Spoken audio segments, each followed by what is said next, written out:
coach on the call is Ohio State's Chris Holtmann. The Buckeyes earned the number 8 seed in the upcoming men's basketball tournament and will open play on Thursday at 11:30 a.m. Ohio State will take on number 9 seed Indiana. Coach Holtmann, good morning and thanks for joining us.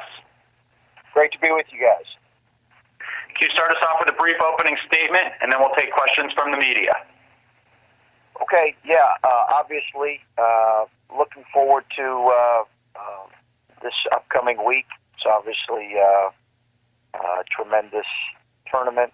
I know, as I'm sure most of the coaches have said here, it's been a grueling 20-game Big Ten schedule, terrific teams and coaches and players, and we're anxious to move forward into this week here. So Kaleb Wesson will play. I'm sure that question will come up, so I just want to go ahead and answer that off top. If you'd like to ask a question during this time, simply press star, then the number 1 on your telephone keypad. Once again, that's star 1. Your first question is from Kevin German, Indiana Daily student. Hey, Chris, you've gotten a chance over not only your time at Ohio State, but Butler as well, to take a look at what Juwan Morgan's meant to Indiana. As you prepare for them one final time, I guess, what's maybe one or two of the hardest things to do forward when you're trying to defend him, and also just what you've been able to see from him over the past couple of years while he's been a Hoosier? Juwan Morgan, you said? Yes. Yeah, he's he's had a terrific career. I think he's one of the hardest matchups in the league, top to bottom. I think he is.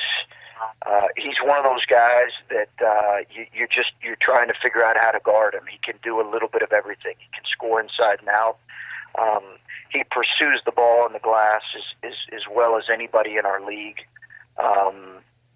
He's just a terrific talent, and Archie and his staff do a great job putting him in different positions where it's hard to defend him.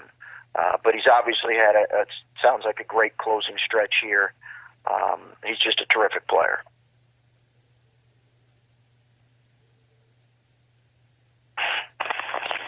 Your next question is from John Tatel with Hoops.com.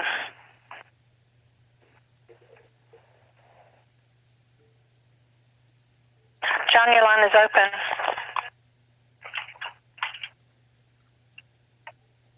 Is that me?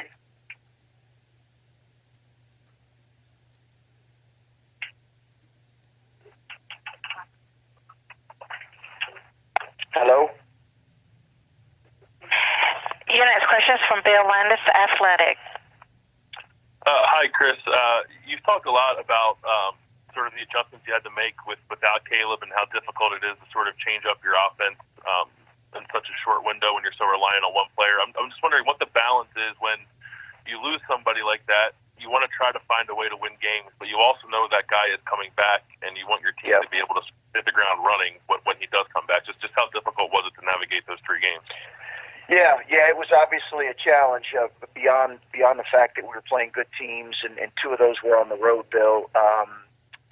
It was a challenge, and I think it is different if you know he's going to come back versus not expecting him to come back.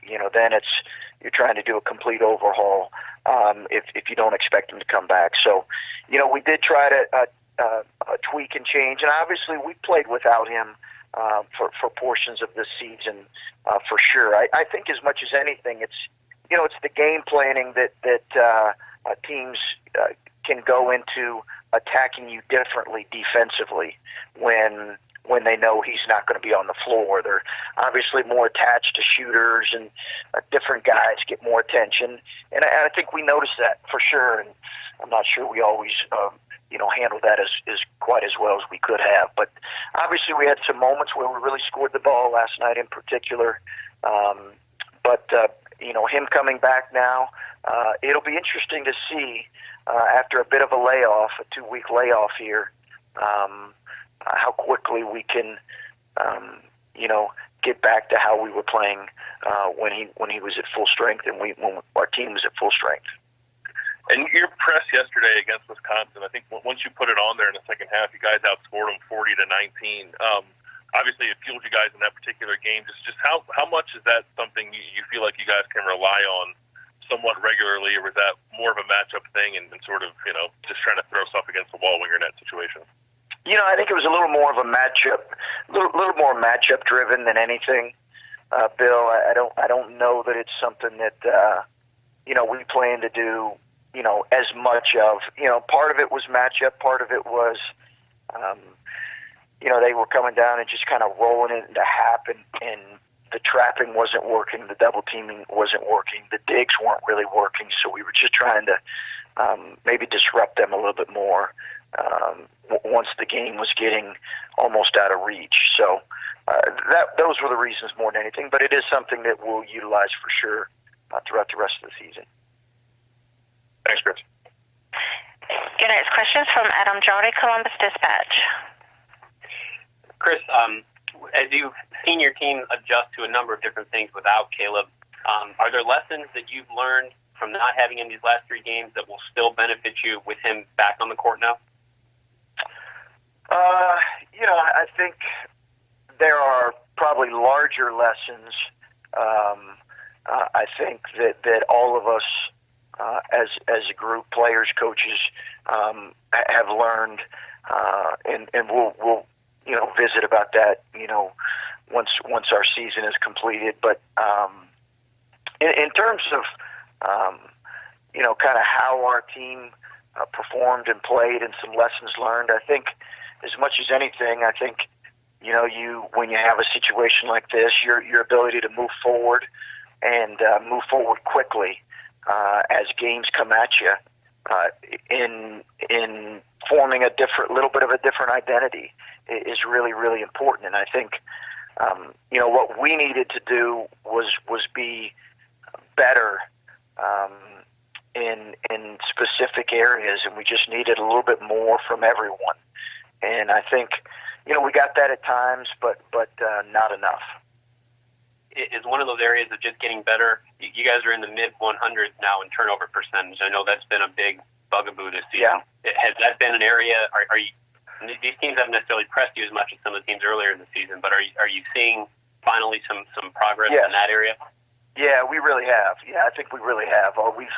You're right. Some of it has been who we played, but it's also been, I think, our guys definitely have done a better job of their decision making, done a better job taking care of the ball. We've had a couple second halves where we've had 1 or 2 turnovers in the last 4 or 5 games.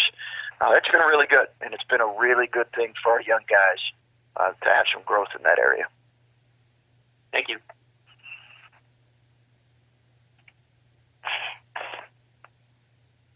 And your next question is from Austin Ward, Letterman Row. Hey, Chris, there's so much talk always about Kaleb with the conditioning and getting him to play a bunch of minutes. Is it a concern that he hasn't been in that sort of game shape now? I know maybe it's just 3 games, I don't know, but what kind of physical shape do you expect him to be on, and how is he practiced to get ready to make sure after that absence he can come out and be Kaleb on Thursday? Yeah, I don't think we can expect too much, right? I think it's not like I think we got to be careful not to expect too much, but obviously it's nice to have him back. Yeah, it is a concern, I think, Austin. I think anytime you have a guy who,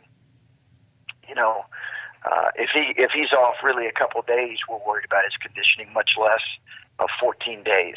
Having said that, trust me, he has done early morning workouts and afternoon workouts, and sometimes twice a day, both conditioning and basketball workouts throughout this stretch. Cool. Thanks, Chris. Sure. Coach Holtmann, thanks for joining us. Good luck this week. Okay, thanks, guys.